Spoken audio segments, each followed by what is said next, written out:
It's almost a bragging right in our society to talk about how busy we are. But the truth of the matter is, busyness has some major downfalls. What if I told you I actually make a conscious effort to make sure I am not busy, and I use that sense of feeling busy as a cue to remind me it's time to slow down? Life is busy, there's no doubt about that, with work and kids and chores and activities and relationships and society needs. It is busy, but it often is busier because of how we choose to handle it. You overthink, have racing thoughts, catastrophize things, making them way bigger than what they need to be, negative thoughts, paranoid thoughts. All these things create that sense of busyness and a fast-moving brain. And we often end up getting busier and busier as a way of trying to keep up with our brain. This is what anxiety is. A fast brain and a busy brain and busy body are all symptoms of anxiety. Anxiety is that fight, flight, freeze response to danger. So when you are in danger, your brain goes into fight, flight, freeze. You're either going to fight your way out of the situation, you're going to kind of freeze and try to blend into the situation, or flight, where you run away from the situation. This has been going on since the beginning of time. All living creatures do it. It is important to survival. We don't want to get rid of it. Where anxiety becomes an issue is when we're creating a sense of danger. This is where our own thoughts are making us think we are in danger, but we're not actually in danger. Some common thoughts that create that sense of danger are racing thoughts, clutter thoughts. This is where your brain is bouncing from thing to thing to thing to thing. Overwhelming thoughts, constant thoughts, paranoid thoughts, thinking that no matter what you do, it's never enough, worrying about things way beyond your control, the what if scenarios, worry thoughts in general. These all create that sense of danger where your brain now thinks it is in danger, even though it's not. It is just a thought. If you grew up with a lot of trauma, a lot of chaos or volatility, for a kid, this is real danger. So your brain is learning to constantly look for danger. But now you've grown up, you're not in that environment anymore, but your brain is still programmed to look for danger. So it starts creating it in your own thoughts. All these thought patterns create that sense of danger, fulfilling that pattern of thinking where your brain is constantly looking for danger. This also connects back to that core belief, feeling not good enough, not important, not valued. If you grew up with a lot of chaos and didn't feel safe in your own home, your core belief is likely not good enough, not important, not valued. Anxiety is lack of confidence, not believing in yourself you can handle something. So if you have anxiety of heights, it's not really about heights. It's about your belief in your ability to handle heights. Not even your actual ability, but your belief in your ability. If you believe you can handle heights, you're not going to have anxiety. But if you believe you can't handle heights, you're going to have higher anxiety. All of these thought patterns create more self-doubt, feeding that core belief, not good enough, not important, not valued, creating more and more and more anxiety. The busyness we do is usually just trying to keep up with our brain.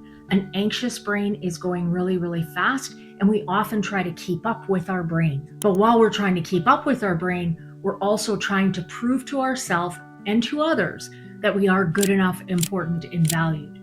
Trying to fight against that core belief, not good enough, not important, not valued. So busyness supports a fast-moving brain, reinforces not good enough, not important, not valued, and ultimately creates more anxiety. So let's say you make a list of 4 things that you want to get done. Got a doctor's appointment, got to take out the trash, want to make a grocery list, and you got to run to the bank. Seems basic. Shouldn't take long to get all those things done. So you start your list. Doctor's appointment. So you make the call and it's busy. So you end up scrolling on your phone while you're waiting to call again, looking at social media, realizing you have a couple unread emails or texts. Next thing you know, it's been 30 minutes. Oh, give yourself heck for getting caught up on social media. Get back on your phone and make it the doctor's appointment. Got your first task done, but it took you almost 30 minutes to get it done. Next is the trash bin.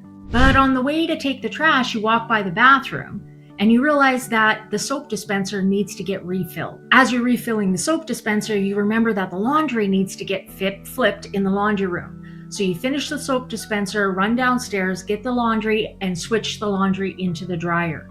As you're doing this, you realize you're almost out of detergent, so you might as well start your grocery list because you got to get that done on your list anyways. So you go grab your grocery list, and then you remember you wanted to make that new chicken recipe, but you couldn't remember all the ingredients. So back on your phone, scrolling, looking for the recipe and the ingredients that you need. Well, 45 minutes later, you are still scrolling on your phone, finding grocery items, other recipes, various things. Realize you just wasted 45 more minutes. So you get off your phone, you've got your groceries done, you did find the recipe and a whole bunch of other things, and you add those to your grocery list. Then you realize you only got an hour until the bank closed, so you quickly run, jump in your vehicle, head down to the bank. On the way there, you beat yourself up the whole time about how you wasted so much time, you didn't get everything done, maybe even feeling sorry for yourself because you're so busy that you don't have time to get anything done. Finally, it's the end of the day, you get into bed, you're just about to shut the light off and you realized you forgot to take the garbage out. So up you go again to get the garbage, to take it out before you end up going to bed. These 4 basic tasks shouldn't take that much time. But when your brain has been allowed to go wherever it wants to go, whenever it wants to go, as fast as it wants to go, for the vast majority of your life, 4 tasks that should take 25-30 minutes could take hours. And you might not even get them all done. All this busyness is you trying to keep up to your brain, you trying to prove that you are good enough, important, and valued, rather than slowing down and learning to control your brain better. The truth is, this anxious brain almost feels out of control, but you can work on challenging and changing your brain.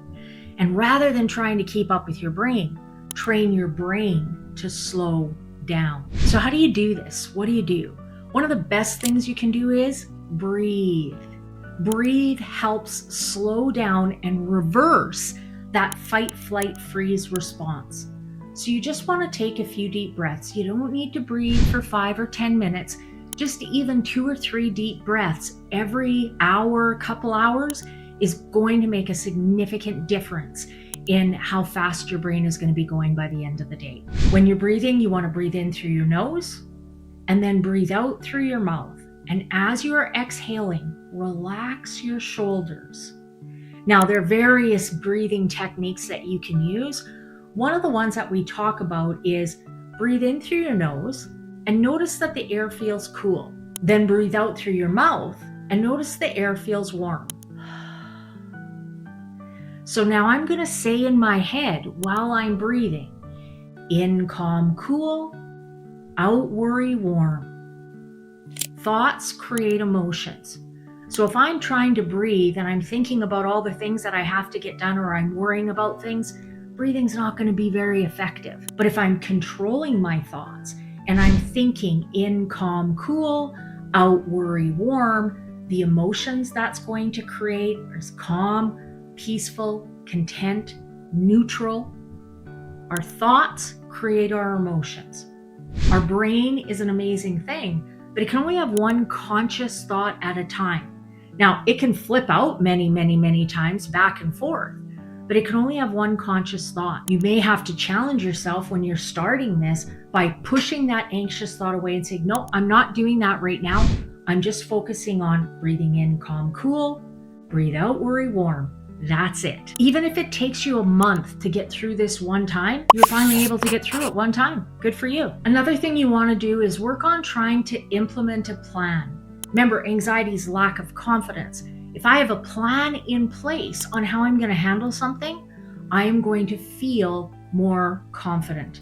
More confident, less anxiety. You want to make a plan that's kind of A, B, C, and D. Don't go too much more than that. 3 or 4 things is lots to start with. And then make a conscious effort to just stick with those points. Don't let yourself get distracted and get off on tangents all over the place. So slow down your breathing and make a plan of 2 or 3 things that you are going to do in the moment.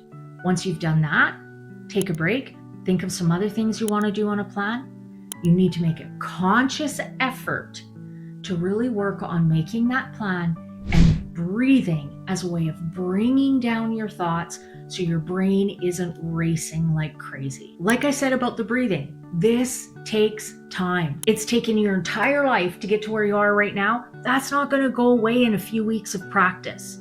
Keep at it. You've got to make a conscious effort to slowly make those changes. Be kind to yourself. You're not going to knock it out of the park the first time you do it. It takes practice and practice and practice. But as you continue to practice, you should feel it getting a little bit easier every few times. Slow and steady wins the race.